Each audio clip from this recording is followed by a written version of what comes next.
Hello everyone, my name is Priyanka and I welcome you all to my session. Let's read our question. It says that to construct a ray diagram, we use two light rays which are so chosen that it is easy to know their directions after reflection from the mirror. List these two rays and state the path of these rays after reflection. Use these rays to locate the image of an object placed between the center of curvature and focus of a concave mirror. So let's consider the following rays. Okay, so let's take the first one as a ray that is parallel to the principal axis. After reflection will pass through the principal focus in case of a concave mirror, or appears to diverge from the principal focus in case of a convex mirror. So let us draw our mirror. We'll take the case of a concave mirror. So always the principal axis, that's our mirror.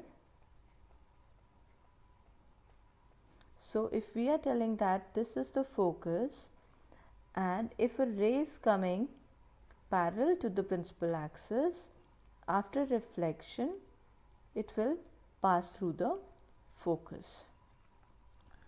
The next is a ray incident obliquely to the principal axis towards the pole of the mirror is reflected obliquely. That is, the incident and the reflected rays follow the laws of reflection at the point of incidence. So again, let's draw the principal axis. That's our mirror. So if a ray is coming obliquely, so it's coming something like this, so at this point it is going to suffer reflection and it is going to go something like this. So if this is I angle, then this is angle of reflection R, then always angle of incidence will be equal to angle of reflection. So now we have to use these two rays to locate the image of an object placed between the center of curvature and the focus of a concave mirror. Okay, so as always, let us draw the principal axis.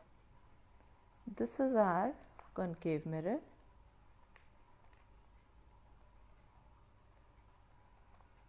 That's going to be the focus, the center of curvature, that's the pole. So we have to take our object between the center of curvature and the focus. So first ray would be parallel to the principal axis. Okay, so after reflection it is going to pass through the focus. The other ray is going to be incident on the mirror obliquely, so it's going to be something like this. So after reflection it is going to come something like this. So the arrows, of course, so the image will be formed here. So if this was the object AB, then that's going to be the image A dash, B dash.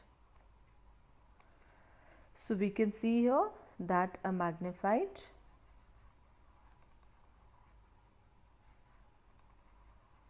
real and inverted images formed. Also, I would suggest that whenever we are trying to make a ray diagram, it is better that we are going to use the scale, because this will give us a more precision in our diagrams. So that's how you're supposed to do such kind of questions. Thank you so much for your time. Have a great day. Bye-bye.